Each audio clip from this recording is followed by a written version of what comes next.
Hi, I'm Angela Non. I'm Ariana Kempis. And this is BRB Crying.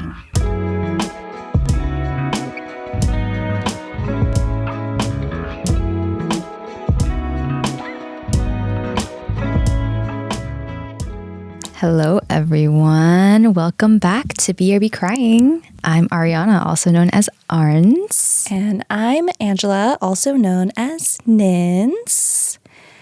And we are two girls who are here to talk about our last cry session.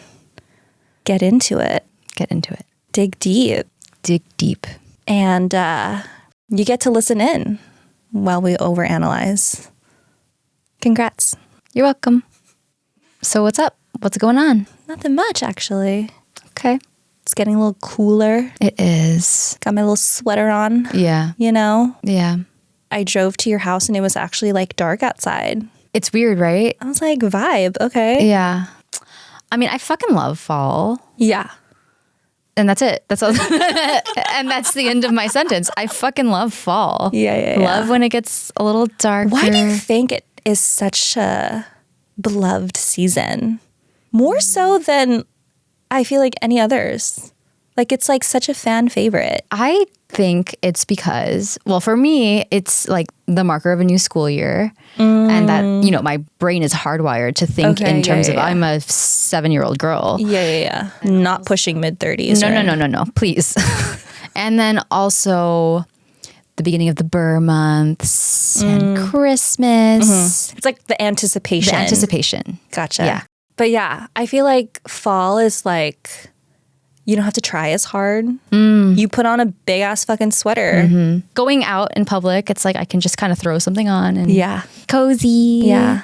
It's upon us. It is upon us. Hello, fall, Hello. misty girl. Hello. How about you? What's up? I don't know. I feel a little lower energy today.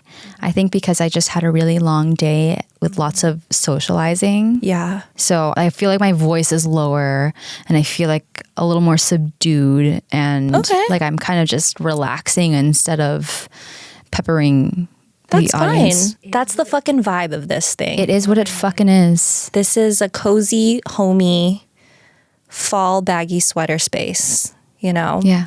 Kick back. Let's spill some tea. Okay. You know? Yeah. All right. Any other fucking bullshit? Yes, I do.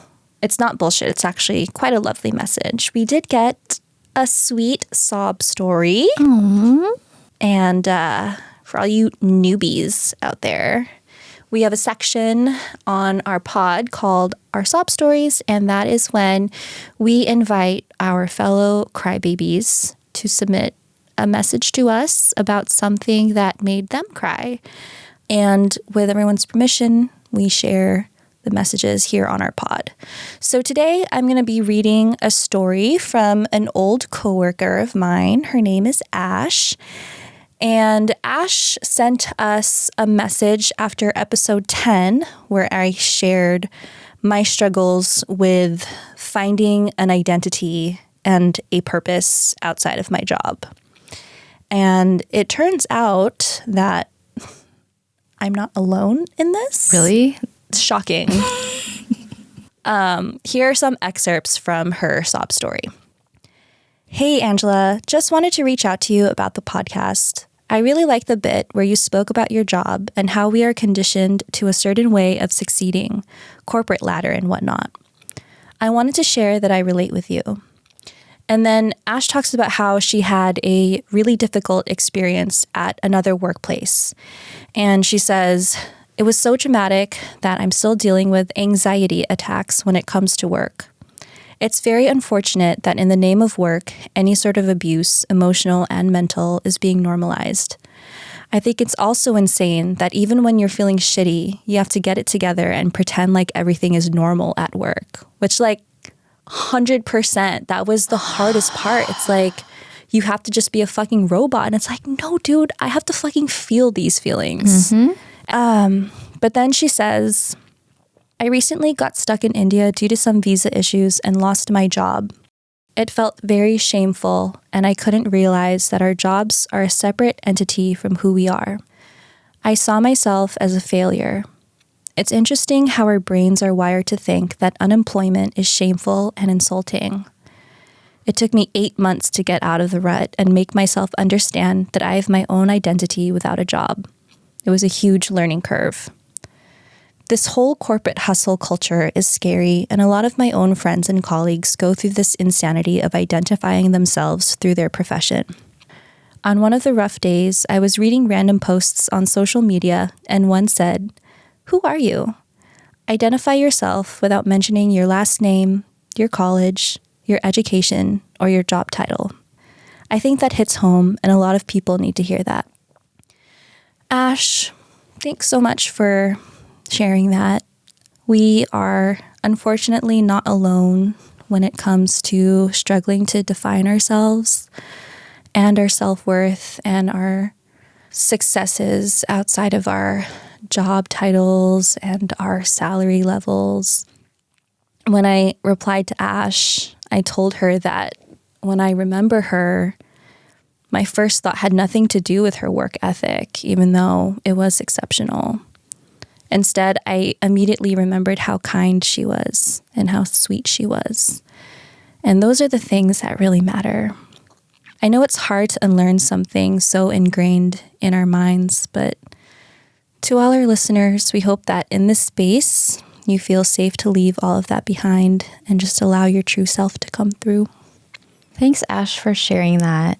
I really identify with being unemployed and feeling like fucking shit about it and feeling like a failure. I've been unemployed many a time and it sucks. Like, that's it. Like, it just fucking sucks. On top of not having a job, you feel like it's your fault. You feel like, wow, this random corporation is allowing me to define how I look at myself. Yeah. Yeah.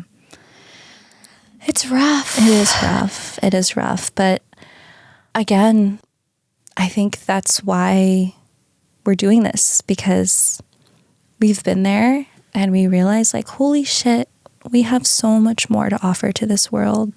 There's so much more underneath all of that.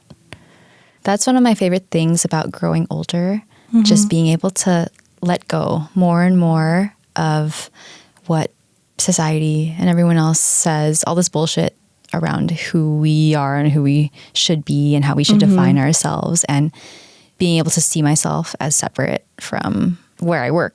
It feels so good to like come home to yourself that way. Yeah. Yeah. Just like being able to genuinely say, wow, that doesn't matter to me as much. Here's what matters so much more. Embrace that. Yeah. I'm going to be honest, it took me a long time to get to this point. Oh, yeah. But why? I thought you were only 7. Yeah, I am. This is true. But yeah, to be on the other side of that, maybe not even fully on the other side of it, but to be able to separate myself a little bit more easily, what a fucking relief. Dude. Yeah. Yeah. Whew.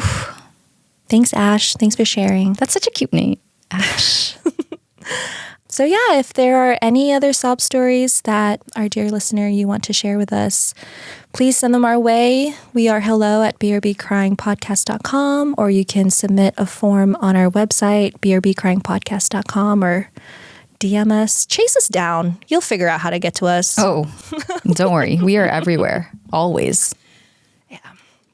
All right. Any other administrative stuff to get to? Yeah, sign up for our Substack. What are you doing? We got lots of good stuff on there and things that we just don't even talk about on the pod, and we just want to keep building community with all of you in this way. So please, please, please read, subscribe, support. Babe, I know you got like 1,000 unread emails in your Gmail. What's one more? What is one more? That's actually worth it. Yeah. It's fucking funny. It's moving. It's cute. And that's all I got. That's all we got.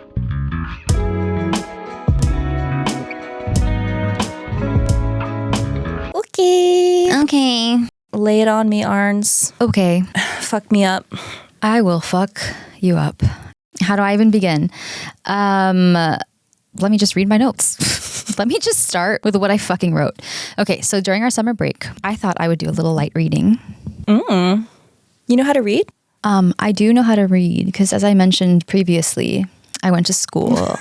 So during this summer break of ours, I was like, oh, sick. I'm going to get into one of my hundreds of unread books on Goodreads. Okay. And I found a book that I put on my list years ago, and it happened to be available on Libby. So I was like, okay, fuck it. Like, sure. I knew it would be a good read because it's rated so highly on Goodreads and I'd been wanting to. I didn't think it would break my soul open. It was bad. Okay. Ooh. Yeah, I mean, I could not stop crying. Oh, I love that. Love that for you. Yeah. I mean, after I finished the book, I think I just sat there for like 20 minutes, just oh my God, full I'm so excited. sobbing. I mean, I don't know if you should be excited about that. Oh, okay. No, I mean, do you want me to like this story or not? God. I'm sorry.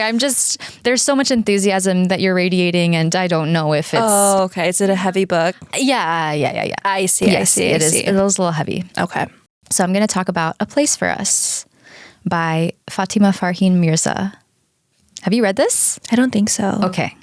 So yeah,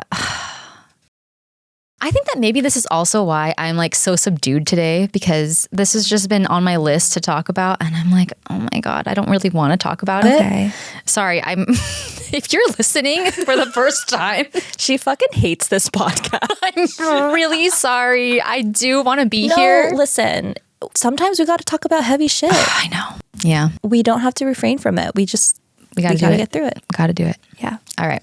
So my sources for today, there was a podcast episode from a podcast that is called Books with Jen. And in episode 12, she has a discussion with the author. Another source is an interview that the author did at the 2018 Miami Book Fair. So this is when the novel came out, 2018. All right. Some context. So this is the first book chosen by Sarah Jessica Parker for her imprint, SJP for Hogarth. So she reads through and like chooses what she wants published. And so she chose this one. Sorry, can I just say, I almost wish that you had read this book. Okay. Because it's like, I feel so responsible now for like telling you everything about it, that like just expressing the full weight of it. And I know I cannot do it justice. Yeah. So let me just disclaimer, everyone, just fucking read this book. Because what I'm about to say is just nonsense compared to her writing. Okay, so she wrote this over the course of 8 years. She started it when she was 18 and she finished it when she was 26. Which, again, what the fuck was I doing when I was 26? Do you want to read what I fucking wrote at 18? You want me to pull up my Tumblr? Dude, I don't even know. Yeah, so she says in one of her interviews that this novel is her trying to figure out the big question of what we owe ourselves and what we owe our family. Okay, so this novel is on a very high level exploring what it's like to live between two worlds and searching for your identity, which I know is a theme that both of us identify with and a lot of us identify with, and thinking about where we're from, where we're going, and what we want to take with us. I'm just going to give heaving sighs in between every segment. Okay, so plot. Let me zoom out and talk about the fucking plot. Sorry. I feel like I'm addressing this like it's a chore. I'm really sorry. I do. Fatima, if you ever listen to this, my God, okay, so, okay, plot. This book is about an Indian American Muslim family living in Northern California. And the opening scene is a wedding. And it's the eldest daughter getting married. And there is a palpable tension because her younger brother, who is estranged from the family, shows up to the wedding. And from that point, it's all questions and no answers. So then from that point, we dive into the meat of the novel, which is the past. And it's not told in a linear way. It's more like a collection of memories. And the memories center around 3 of the family members. So it kind of alternates between their perspectives. Okay, so I'm going to run through the characters. So we got Hadia. She is the eldest daughter, very eldest daughter, straight A student, super responsible, never disobeys. And it's ingrained in her from an early age that her role is the big sister. And she bears this burden of feeling responsible not only for herself, but for how her actions affect her siblings. So one of the lines that she's told by her dad is, "You're like their mom when mom is not here," which is fucked. And then we have Huda, who's the middle. Sorry, I just can't imagine this really beautifully written book. That's fucked. I'm like defiling this book. It is, might I just say, it is so beautifully written. It is so incredibly crafted. This is her first novel, and she just blew it out of the water. I could not find a bad review. I mean, everyone was just like, what? Oh, man. Yeah. So don't mind me. Turn this off, actually. Just stop listening. Okay, so we have Huda, who is the middle child. And we know the least about her. And interestingly, none of the memories center her. She is kind of like a side character throughout the whole thing. And then we have the youngest child, Amar, who is the only son, and he is so beloved in this family. But he's also rebellious and misunderstood. He wants so badly to be a devout member of his local Muslim community, but he has the most qualms about his faith and the most resentment and questions, and he just feels so at odds with everything he should be. And he's also always at odds with their father. And one of the lines is, listening to this man praise his father, Amar felt as if a balloon were growing in his chest, and he was afraid if it popped, he would cry. He had been cheated out of knowing the best of his father. His father had reserved his kindness for others. So it's one of those relationships where everyone talks about how great his dad is, and he just doesn't see that side of his dad. So eventually Amar runs away and becomes estranged, and that is where we find ourselves at the beginning of the novel. And then I'm going to talk a little bit about their parents, Rafiq and Layla. So Rafiq is portrayed as this really strict father, very devout, very by the book, unfeeling. Everything is black or white. He's closed-minded.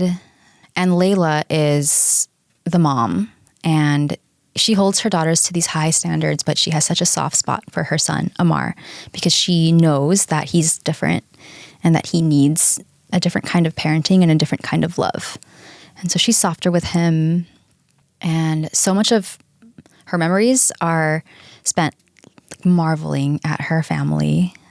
There's this one scene where she's watching her husband push her daughters on the swings, and this is like a very uncharacteristically carefree moment for their family. It reads, "It takes so little, just the slightest touch of his hand against their backs, and their bodies soar. Their laughter reaches her, and she is shocked by a plunge inside her. Her affection for Rafiq surges, and she wonders if she has ever loved him the way she loves him now." And so she's looking back on these memories, and she thinks it wasn't always so bad. We had our good moments. So where did it go wrong? How did our family come to this? And that is the big question that the whole novel is trying to answer. Where did it go wrong? And how did we let Amar down? And what was my role in this? And what could I have done differently? And so Amar, Hadia, the eldest, and Layla, it's kind of alternating between their 3 perspectives. And you get to know them all so intimately. It's just one of those where you feel like you know them. And she says in interviews how much she mourned, when she was done writing it. And it's not, even though it sounds kind of confusing because of the way it jumps around the past, it's not overly complex. It's not like a ton of big words. Like a lot of the authors that we talk about, it's always these complex messages boiled down into like these simple words that communicate so much. So after the bulk of the novel is spent sifting through the past and these memories, we're pulled back to the present, back to the wedding. And here I will say that if you like to know absolutely nothing about anything, you should probably just stop listening. It's not really spoilers, but listener discretion advised. How was that? That was good, right? So this wedding, I ugly cried during one of the scenes, but I don't want to talk about it because I don't want to cheapen it. Okay, anyway. So, you're ugly crying reading this wedding scene, and then you kind of think that like, okay, like we're fucking chill now. And then Fatima ends this novel with it's like she sees your open wound and she takes salt and she just, just pours that salt because she ends with a segment from the dad's point of view. And it is the only segment in the novel that is written in first person. Let me just tell you how it opens. When you were born, you did not cry. And then he talks about how this baby that he's talking to wasn't breathing and everyone was panicking. And he says, because you could not breathe easily, I could not either. You realize that this whole segment is him speaking to his son, Amar. The whole thing. And it flashes very quickly through so many of the scenes throughout the novel, except from his point of view. And I think I highlighted like every other sentence because it was just, oh my God, every, line after line. So I will say I did not grow up in the Muslim faith. I don't know what it's like to have had a childhood where I felt so confined by my faith and my culture. But to an extent, I think we all know what it's like to not quite fit and can imagine how fucking shitty it is when the place where you don't fit is at home. And so this segment ruined me because I imagine Rafiq's words to be everything a parent might feel towards their child, but never say. Questioning what kind of parent they were, what they could have done differently, processing everything in retrospect, picking apart all those moments and expressing everything that they couldn't back then. There are a couple of quotes I want to talk about. So there's this one scene, he comes home and he's watching them from the window before he walks in, and he can see the ease that they feel when he's not there. And it says, you and your mother placed plates and bowls of steaming food onto the table. All the while, your lips moved, your expressions changed. Whatever you spoke about engaged you both. And I thought about how I know only silence. And then there's another scene. They had this really big fight, Rafiq and Amar. And he says, you did not speak to me after that. I couldn't really blame you. Would you believe me if I told you I hated myself more in those moments than I imagined you hated me? And then one last quote I want to say. Once again, I felt like I did not know how to interact with you. I wonder now what we could have been had I had the courage to lift you into my arms as I wanted to then. And so throughout this novel, you're taken through this journey and you're made to think that he's this cold, unfeeling parent. And suddenly everything that you thought you knew about him is just completely undone. Because he's basically saying, I wasn't a perfect parent. I was actually kind of a shitty parent. And if I could go back, there's so much I would have done differently. But here we are. And in spite of everything, my soul reaches out to you and my soul will always look for you. And it might not be enough to undo all this pain that I've caused, but this is what I can give you. And I think this line sums it up perfectly. What happens in this life is not final. There is another. And maybe there we will get another chance. Maybe there we will get it right. And I had this realization that reading this, that maybe that typical strict immigrant parent who can't see beyond their blinders, maybe they're actually more complex than we realize. They just don't have the time or the space to explore themselves in that way. And I think that what Fatima does so beautifully with this novel is she contextualizes our parents' decisions and actions. And she offers these healing words, not just for Amar, but for her readers who can identify with what it's like to be in his position. And a lot of us have had to accept that we have to meet our parents where they are. They're not going to change. What am I going to do about it? Even if we don't forgive them for hurting us, for our own peace of mind, we have to accept that. And there's a grieving, there's a mourning that happens when we accept that it's not going to change. But the thing is, like, even if these words from Rafiq to Amar are never uttered by our own parents, to hope that this is what they would have thought and what they would have said it's such a gift. It's such a gift that Fatima has given all of us by imagining that this is what they would have felt. Maybe you can help us understand them a little bit better and kind of hope that underneath it all there was tenderness. And maybe there was a part of them that wishes that it could have been different too. Obviously, I was ugly crying, could not breathe when I was reading it. And then again, I had to go back into it and pull out those quotes. And a couple nights ago, and it was the same thing. Yeah. I couldn't breathe. Yeah. Wait, so you're telling me that our parents are people? Yeah, our parents are people. I feel like you and I are so focused on looking at our emotions dead in the face and just saying, I'm not fucking afraid of you anymore. And then we get this air of conceitedness, like, it's so easy. I know that it's really hard. It's really hard to face them. And a lot of our parents have found other ways to shut them off or ignore them. But that doesn't mean it's not there. And this is what happens when we get even a glimpse of it. It just destroys us. Because it's like, I think it's a universal experience of a child of an immigrant family just pleading, begging, please, please, please love me in the way that I want to be loved. And it's like our parents are saying, please, please see that I'm trying. I don't want to read it. I'm scared. Did I mention, I don't know if I told you, this is 10 years later.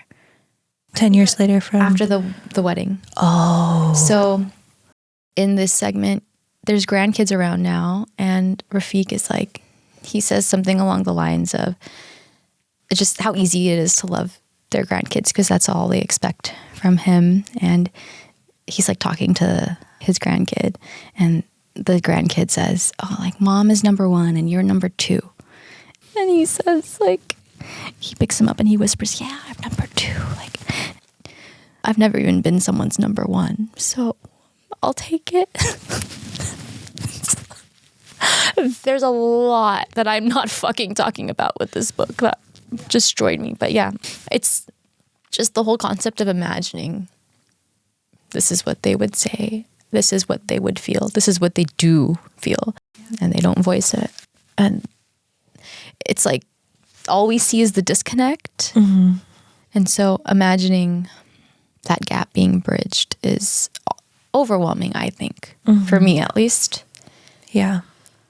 I just feel like it's one thing to be able to write a fucking book at 18, but it's another thing to have that type of soul that has that empathy for the parent. Let me stop you there. She said that throughout this whole process of writing this novel, the 8 years, she was kind of in a similar mindset as her characters, blaming the dad.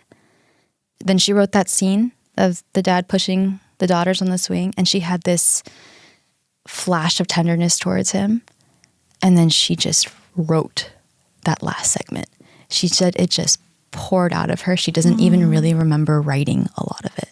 Wow. So it's kind of like the breakthrough that we have as the readers. Yeah. But she experienced it herself, and the way she delivers it evokes that same feeling. Yeah. Yeah. Well, I'm going to add it to my Goodreads. Yeah.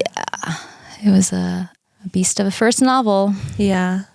Sarah Jessica Parker, girl, you got some taste. I mean, we knew that, but... Yeah. I mean, I barely skimmed the surface, but I wanted to talk about it because I want everyone to read it. Yeah. For themselves. Yeah. Great promo. I've been influenced. Yeah? Yeah. What is it called again? It was A Place for Us. A Place for Us. A Place for Us. There is a place for us. Okay, moving on.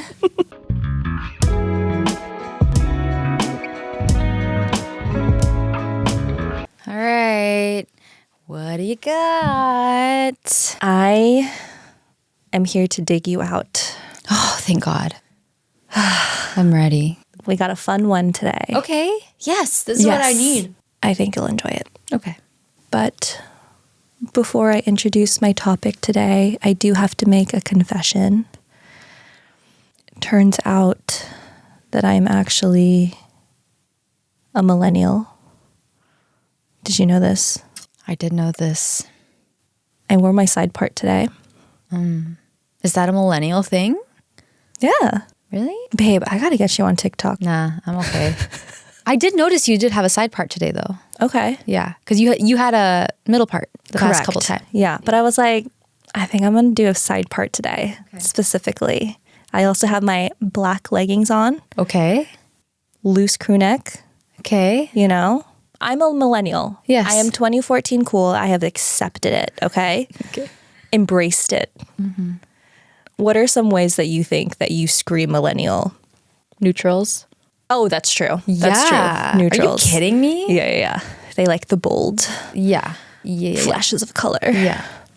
Do you want to know another way that you and I both scream millennial? There was a time in our lives where you and I were obsessed with Hamilton. Oh, shit. Yeah, we're going there. Should we start from the beginning? Do we need to sing? Wait, what are you you're covering like the musical? Correct. Okay. Yeah. I will say that I am going to be doing it in 2 parts. Act 1 and Act 2? Correct. Yeah. Okay. There's no way I could fit everything into my one short segment today. Okay. But we're covering Hamilton today, dude. Okay. Flying through the context. I got a lot of shit to cover today. Okay. Hamilton is a hip-hop musical. Babe, if you don't know that, like, where the hell have you been? Okay.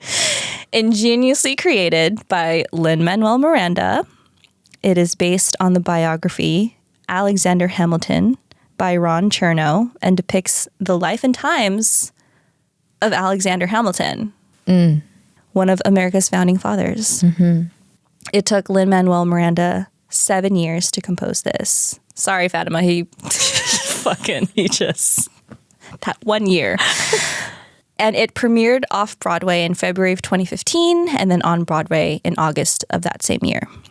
The show intentionally casts non-white actors to play these historical figures, and Lin-Manuel Miranda describes this choice as, quote, America then as told by America now. So straight up, we were obsessed with this. Mm-hmm. Like, there was a 2-year window of my life that this musical just consumed. 2017, I would say, 2017, 2018. This was the only thing on my mind. Yeah. I mean, we knew every word to every single song. No. That's true. That's true. Please. Forced everyone in my life to listen to this, all my siblings, all of my friends. But I remember distinctly, as familiar as we were with the entire story, memorized the entire story before watching it live, I remember when I sat in that theater, I was shocked because I was like, wait a second, I'm sobbing. I was like, what the fuck? Because I felt like I knew what to expect. And then the act of watching real people perform this in front of me with their facial expressions, with the body language, with all the choreography, I was like, oh my God, this is a masterpiece. This is a masterpiece. So in a previous episode 11, you talked about Bridgerton, the miniseries, Queen Charlotte, which focuses on Queen Charlotte and King George. I did, yes. And so this is the same King George that's featured in Hamilton. So it got me thinking. Okay. I was like, should I dabble back in? Should I relapse? And so, yeah, I watched it. I watched it recently, and I'm so glad that it had actually been, I think, years since I had seen the show again from start to finish, because I had just built up such a fucking immunity. I was like desensitized almost to the story. And yeah, I had watched it very recently from start to finish, and my God, sobbing again. And now that I'm in this era of my life where I'm not holding back anymore with the emotions, I just fucking let it run through me. You know what I mean? Because I think when I was in that theater for the first time, I was like, I'm not crying. Like, get it together. Yeah. No. I was in the safety of my living room. I was like, fuck it. I'm going to pause it so I can finish crying before we move on. Love that for you. Wow. So I was trying to think of the best way to tell this story, because there's so much to cover, and there were so many times throughout this musical that made me cry that I think are all worth discussing. So in order to not make this a 2-hour-long podcast, I'm going to cover Act 1 today, and then I'll cover Act 2 in our next episode. Okay. So I'm going to go through the plot, and as we go through the story, we'll spend a little bit more time on the songs that specifically wrecked me. You mean we're going to sing them? I'm like, you laugh, but unlike Arns, I don't really care that much about spoilers. I also think that if you don't fucking know what this is about, this is your loss, babe. Yeah, so this is true. Hopefully this is a review sesh of something that you two have also been very obsessed with. But my God, if you have not seen this, it is on Disney Plus. Listen to the soundtrack. You will not be disappointed. Okay. I do have to add my one little disclaimer, though, that obviously this is a musical based on real events and real people, but like, I'm not really trying to fact check today. Nah. We're not putting our historian hat on. Would take too much time. Google's free. I'm mainly going to dive into this musical and solely focus on the story it presents and not necessarily view it as an accurate window to the past. So let's just keep that in mind. Okay, so so we're introduced to our main character, Alexander Hamilton. So opening song just gives you some context about Alexander's upbringing. He was orphaned at a young age. He really came from nothing.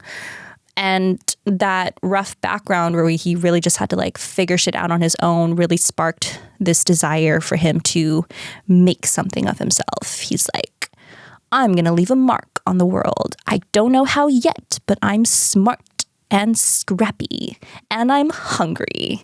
So I'm not throwing away my shot. Sorry. So he does all this shit. He ends up in New York, okay, with nothing but a hope and a dream. So in New York, he meets Aaron Burr, who becomes a lifelong frenemy of his. And Aaron Burr and Alexander Hamilton are complete opposites in character. Hamilton is this loudmouth. God, it's so hard to not quote specific songs. Loudmouth. Do it. Look at me. I'm the shit. Go-getter. In your face kind of dude. And Aaron Burr is more of a quiet, calculating kind of guy. He never reveals what he's really thinking. He moves in silence. And I was actually curious. So, of course, I looked up their zodiac signs. Alexander Hamilton is a Capricorn. I think I looked this up too because I think I knew that he was a Cap. That's why he doesn't shut the fuck up. He just fucking talks. And Aaron Burr is an Aquarius. It's a fucking science. It's science. Anyway, so in this point in the musical, he finds his chosen family, his boys, you know, John Lawrence, Hercules Mulligan, and Marquis de Lafayette. Hercules Mulligan. Sorry. And they're all hyped up to join the revolution to gain independence from Great Britain. Sorry, King George. We loved you in episode 11. We did. But you're a caricature in this one. I'm so sorry. Yeah. Ugh. Yeah. But anyway, Hamilton and his boys become soldiers in the Continental Army.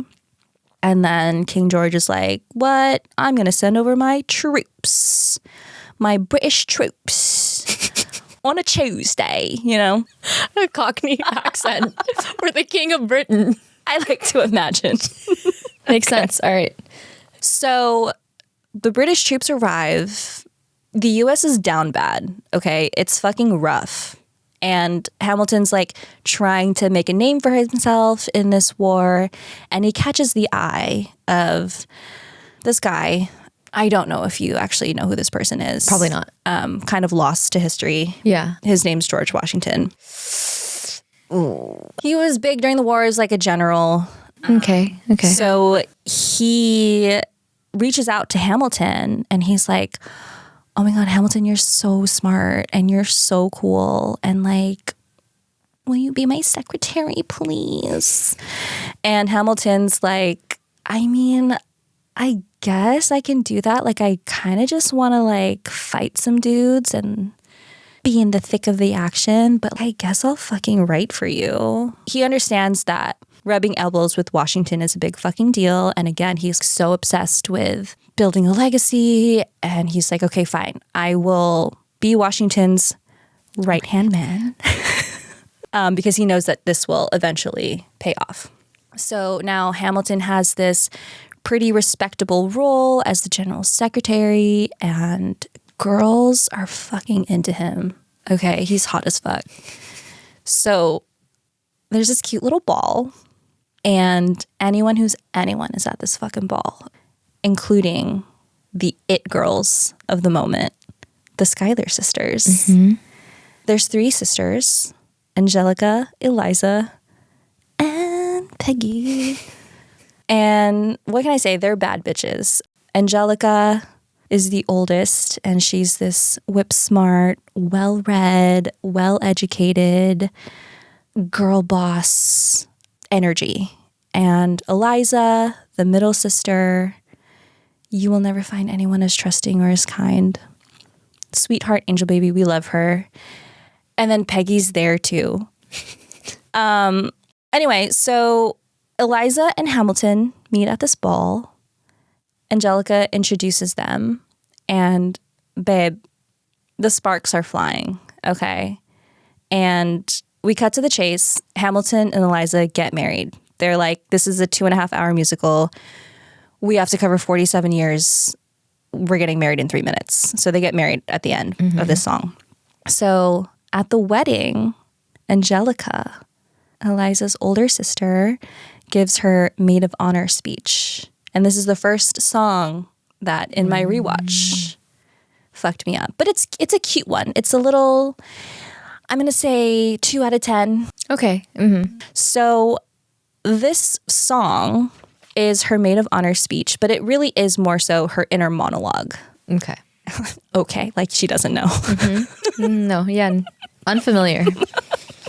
And she's in this inner monologue of hers. She's rewinding to the very first night that she met Alexander at this ball, right before she introduces him to her sister Eliza. And you realize that Angelica actually fell for him first. This was the only man that she ever met that she felt matched her intellect and her ambition. But as the eldest daughter in her family with no sons, she knows that she can't marry this penniless man. She needs to marry rich and put her family obligation above her own heart. So she decides to introduce him to Eliza, knowing that they'd fall in love. She commits the ultimate sacrifice and chooses her younger sister's happiness over her own. And she says, "But when I fantasize at night, it's Alexander's eyes, as I romanticize what might have been if I hadn't sized him up so quickly. At least my dear Eliza's his wife. At least I keep his eyes in my life." I was smirking earlier when you were telling your story because when you talked about the older sister and what the role of an older sister is, being that second mom to these younger children, having to learn how to put someone else before you from such a young age. You and I are so spoiled as younger sisters.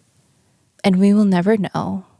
We will never know all the things that they did for us without question. And I love you, sister.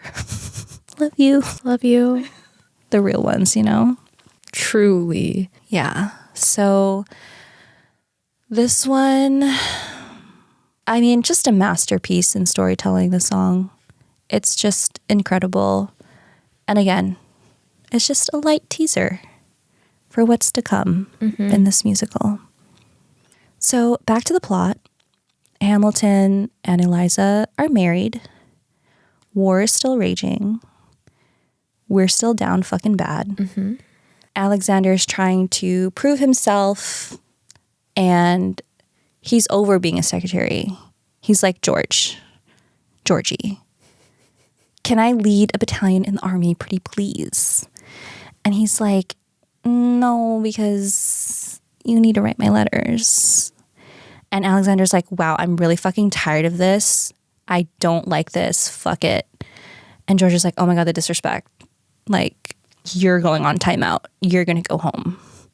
And so Alexander goes home and he realizes that his wife is pregnant with their first son. And they have this really tender moment. And the song is That Would Be Enough. Another one for me. I would say we're up in the ante a little bit. Okay. We're going like a 3. Okay. And it's this really beautiful song. And in the beginning of it, Alexander is reacting to the fact that she's pregnant. And he's like, holy shit, I'm going to be a dad. You really want to have a child with me? Like, I don't have anything. I don't have any wealth. Aren't you ashamed of me? And Eliza responds like, listen, I don't give a fuck about any of that. I'm already so proud of everything that you are. And this family, this life with you, that is all I need. That would be enough for me. And I just hope that that would be enough for you too. The song breaks my heart because she is not asking him to be anything other than who he already is. And what she's doing is instead just begging for that validation that this life that she fervently wants with him is what he wants too. And so in this moment, Alexander is like, yes, okay, I will choose you. I will be here for this family. And then psych, the next song comes and he's like, actually, goodbye. I have to go to war. Okay. So then more plot happens. Mm-hmm. Spoiler alert. We win the war. We do? It's crazy. Yeah. Whoa. The songs in the musical that depict us winning this war, incredible, iconic. Don't you just get pumped up every single time? Guns and ships. Okay. So the war is over, but now the hard part starts. How to start a brand new nation. Imagine. I know, right? I have to, how do I start a country? I'm like, how do I like grow my podcast? Holy fuck. Okay. So now all of these war heroes are tasked with trying to figure it out. How to establish a democracy, how to write a constitution, how to form a government. But during this time, both Alexander and Aaron Burr have kids. Alexander and Eliza have a son named Philip, and Aaron Burr has a daughter named after her mother, Theodosia. And there's a song that Hamilton and Aaron Burr sing together, and it's of them singing to their newborn children. And it's called Dear Theodosia. And straight up, I just have to say that in 2018, I did not give a shit about this song. I was like, okay, let's just get to this finale for Act 1 because that song is fucking sick. And when I watched it again last week, I was like, this one we're getting spicy. We're getting like, I was level 5, 6. Okay. So this song is basically Aaron Burr and Alexander acknowledging the gravity of what they're about to do. Build a new country. And they realize that their children are going to grow up alongside this new nation. And Aaron Burr and Alexander have this obligation to do everything that they can to leave behind a world that's safe for their kids. And it's this realization that the work that they're doing is not solely for them. This is their legacy that they're leaving behind. And the lines that really got me were, I'll do whatever it takes. I'll make a million mistakes. I'll make the world safe and sound for you. You will come of age with our young nation. We'll bleed and fight for you. We'll make it right for you. If we lay a strong enough foundation, we'll pass it on to you. We'll give the world to you, and you'll blow us all away. And I think the reason that this one hit me now is because I think I've just become a lot more cognizant of the role of a parent.